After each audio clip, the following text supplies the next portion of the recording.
I'm Lee Moore. I'm Rob Moore. And this is the Chinese Literature Podcast. Rob, what are we looking at today? We are starting yet another series.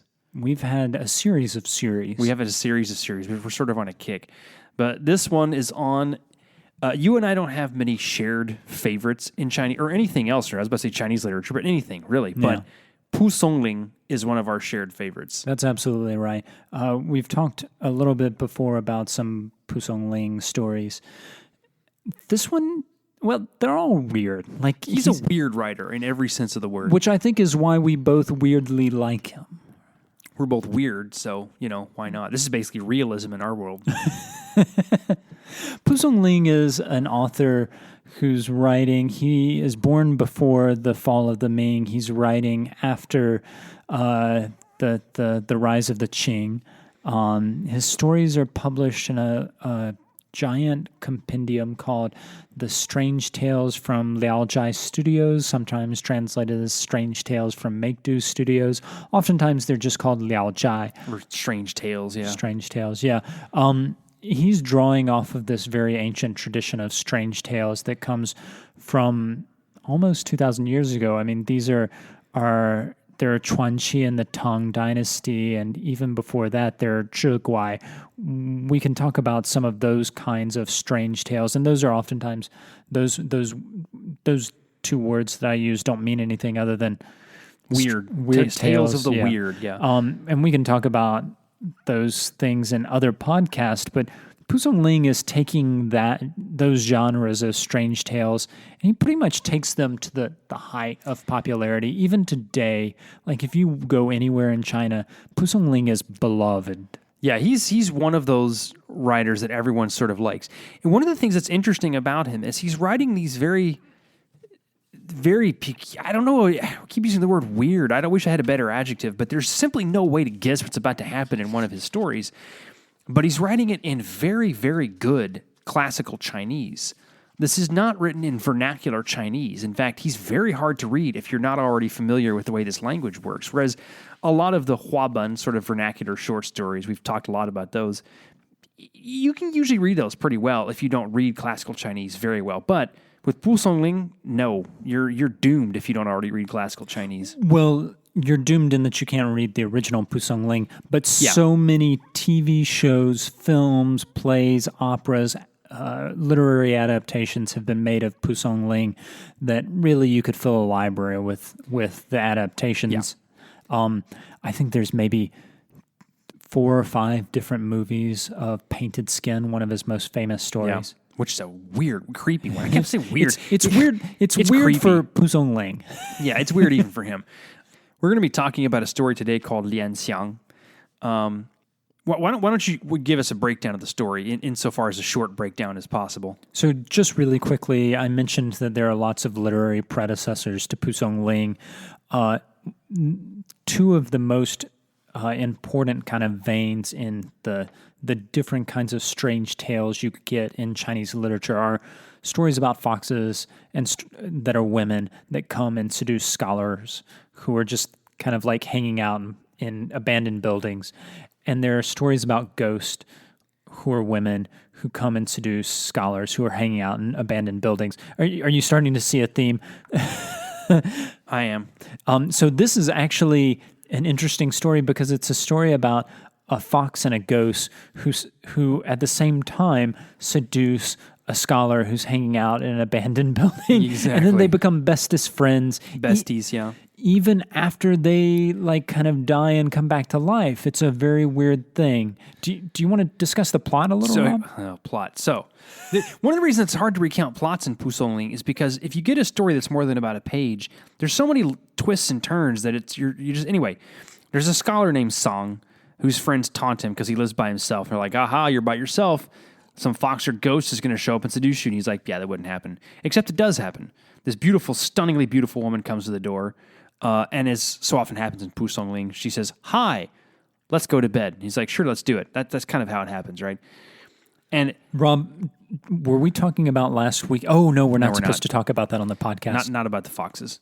But Rob's barnyard explorations. Yes. We're going to get censored on this one. Anyway, stunningly beautiful woman shows up, and the lovemaking is perfect, as the translation says, right? So then later on, someone else shows up, a different looking woman, very pale. They have sex as well, and it's also amazing. As the story goes on, you realize that the pale young woman is actually a ghost and is sapping Song's male vitality with her feminine, principle? Her yinness. Her yinness. We'll talk about that in a little bit. So the scholars got two women after him, and it becomes clear as the story goes on that one of them is a fox spirit or a fox, and the other one is a ghost. The ghost woman is draining his vitality. The fox spirit can restore his vitality, both of which involve sleeping with him. Now, as it goes on, they spy on each other, figure out who they are. The ghost girl knows who the fox is. The fox girl knows who the ghost is, and advise Song to cut it off with both of them. Anyway, he doesn't. And the fox spirit comes to him and goes, you know what? You're going to die this way. I'm going to come back in 100 days and you're going to be bedridden, which he is. But in the confrontation that follows, it turns out that the ghost girl feels really bad about this because it really wasn't her intention. And the fox agrees to heal him. And eventually the ghost girl goes away. Nobody knows what happened to her, right? But later on in the story, she inhabits a human body, and through a series of twists and turns, manages to get her old form back. She comes back to Song. They are married. Lian Xiang is there at the wedding. At this point, she and Li are really good friends because they really love Song and are happy to have saved him. Lian Xiang says, well, I'm going to die too, which she does and turns into a fox as she dies, right? But she's told him she'll come back to him in 14 years. And she gives him a son. Yeah. Yes, that's very important. I forgot about that. The English translation, he's named Kit, which is just baby fox. Yeah. Anyway, so 14 years later, this old woman comes with a young girl to sell as a concubine. No comments on Jeffrey Epstein, please. Absolutely not. In no way. But Song and Li, the ghost girl, who's now a real girl, kind of like Pinocchio, realize this is Lian Xiang, and she enters the household as well. They buy her. She enters the household as well, and they all live happily ever after. As a normal family, just standard. Just how you do it. Right.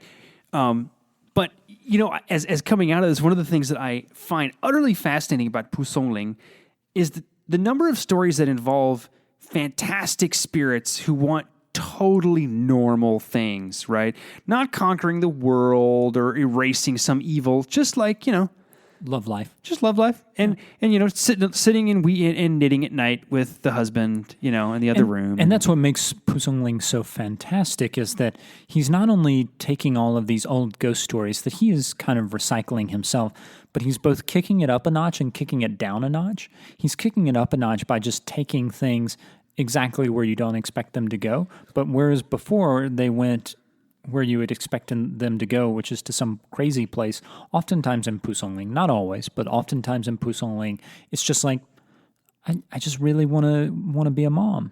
Yeah, and the afterlife is frequently peopled by, bureaucracy. Someone dies, and their reward for having been a good person is to have a provincial administrative post in the afterworld. But like you said, he bumps it up a notch in the sense that in this story, for example, so you've got the fox spirit and the ghost, and you're like, I can see where this is going, right? They're going to have to fight over this guy, or he's going to have to kill one of them. And then the story goes on, and then they start to become friends, and you're like, okay. Because when I first read this story, I figured, Li is trying to kill him. Oh, wait, no, she's not. She is really sorry about what she's done. Yeah, if I could just read a couple of quotes. So Lian Xiang would always try to get her to spend the night with them. This is Miss Li, the ghost, but she was never willing. And then a little further, it talks about how Lian Xiang, when she realizes that the ghost is dying, Lian Xiang actually takes the ghost and curls her body around Mr. Song and tries to get him to have intercourse with her as a way to provide her with a little life force to keep her living. Yeah. It's weird. very, You start out with the two of them being enemies, and now Lian Xiang is trying to save Li, who has almost killed Song. Yeah, and it's done in a very weird sexual way. There's like I don't know if it's rapiness or there's something weird going on. Yeah, that's very weird. But again, so they become friends, and you think, oh, they'll figure out how to live happily ever after. Now, they kind of do, but only after both of them die and become resurrected, which is the scenic route to domestic bliss. Like you just I've read other romances that there's a rivalry, and maybe one of the two graciously acknowledges that she is not the right match, and hooray, they whatever. But this is, they are both spirits. They get resurrected. They do crazy, amazing, fantastic things, and that's it. Like, they just settle down and have a family. That's all. That's all they really want through all the meandering, is just to do what everyone does, which is have a family. I mean, it's just another ghost story from Pusong Ling. In Pusong Ling it is. But it's just funny because, why have all this fantastic stuff just to go here? And in fact, it must have been interesting to read Pusong Ling because, sort of implied here is what the spirits actually want is what you've already got, which is daily life in a busy household. Like, you think that's boring or possibly frustrating or something, but actually, even the spirits kind of want that. Yeah, it teaches you, I think, to value the kind of quotidian sort of everyday life that you have. It teaches you the value of life itself, I would argue. So here's my question then. How different is this really from a lot of our superhero stories? Because, Marvel is real big in theaters and stuff right now, but a lot of those stories are characters who also want to just be normal. I mean, are there similarities, or are they just totally different? No, I think you're onto something. There are definitely similarities. I don't know how much we can make of that, but yeah, I think it goes back to what I was saying before about teaching us to value the sort of presentness. There is this kind of discourse of being present at the moment right now that's very, very popular and is derived from oftentimes it's derived from discourses in Buddhism that Pusong Ling is often also talking. I mean, he's very familiar with and drawing from. So maybe that's kind of a connection. Well, there's probably a connection too, in the sense that the people often who are victims or who are being saved have something that the superheroes, or in this case spirits, want, but there's an exchange. And if you're a reader, it's got to be somewhat, reassuring, possibly something to read that even in the realm of the fantastic, there's stuff that we can understand and that we can offer to the spirits, right? We're not just subservient. We have something that they want. So it'll be kind of like a trade, like an economy of sorts. Yeah, traditionally, Chinese religion is organized around the sacrifice. I've even heard scholars argue that literature itself is thought of as a kind of sacrifice to the ancestors, and the first literary records are essentially writing biographies of ancestors or important historical figures who act like ancestors. This turns that on its head. It's like the ghost are somehow... we are more important to the ghost than the ghost is to us. Yeah, because in this case, the scholar isn't seeking anybody out. He doesn't begin the story by saying, I sure would like to meet a fox spirit. His friends are taunting him, and he's like, it's not going to happen. I don't really care. I'm just here to do my scholar stuff. I want to push back against that, Rob. I think that he is kind of lonely and dare I say, horny. All of these scholars in Pusong Ling are they're living alone in these abandoned mansions.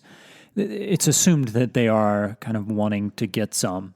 But it doesn't say it. I mean, it's implied. My point is, Song himself does not say. He doesn't set out on a quest to find a fox spirit, for example. He's not going to the courtesan quarters, right, and whoring but these spirits come and find him. Maybe they're attracted by his loneliness. Doesn't say.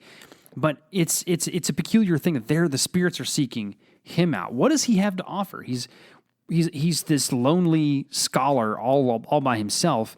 The only thing he really has to offer is what people would have sought anyway, which is a family. Well, one of the things that the ghost is clearly interested in is Song's precious bodily fluids. And just a note to the podcasting staff that we employ here, we definitely need some Dr. Strangelove quote thrown in there if you don't mind. But it says specifically she's sucking the vital essences out of out of him. Yeah, she wants to be. So she's gaining life. The ghost is gaining life. I don't understand what Lian Xiang, the fox, is getting out of it, but the ghost seems to get something. But even then, the ghost. I mean, I was going to say the ghost dies. The ghost is already dead. She dies deader. Yeah, I don't know how to say. Away. She dies more, and then gets right. She gets reincarnated as a real life girl, and then it's not really clear why she wants to go back, other than friendship, which I think that's maybe the point of this story, is that these bonds of friendship and love can be so strong that they can last even beyond death. Right. Which is a beautiful, you can think of it a moral, but we'll be talking a lot about several Pu Songling stories, but this is an example early on of one of the great appeals of Pu Songling, lingering appeals of Pu Songling, is it's unlike something like The Water Margin, which we've talked about in a different podcast, where the triumphs and the bravery of this band of men, dudes, is kind of unreachable, which is part of the appeal. Like, there's no way we're ever going to be this, but it sure is cool. In Pu Songling, the average person can quite easily imagine a life like these spirits and this guy are leading at the end, right? This is a normal household by the end. There are other stories where a fairly detached father dies and then comes back to visit his family in spirit form and is a much better father from having died, you know? This is, like you mentioned, the quotidian, but somehow the involvement of the fantastic makes it both reachable and better. Yeah, I just emphasize that this is a classic Pu Songling story, in that he takes a classic fox tale and a classic ghost tale and mixes them together in a way that's you wouldn't expect, but also is exactly what you expected. Right. That's a good place to end it. I'm Lee Moore. I'm Rob Moore. And this is the Chinese Literature Podcast.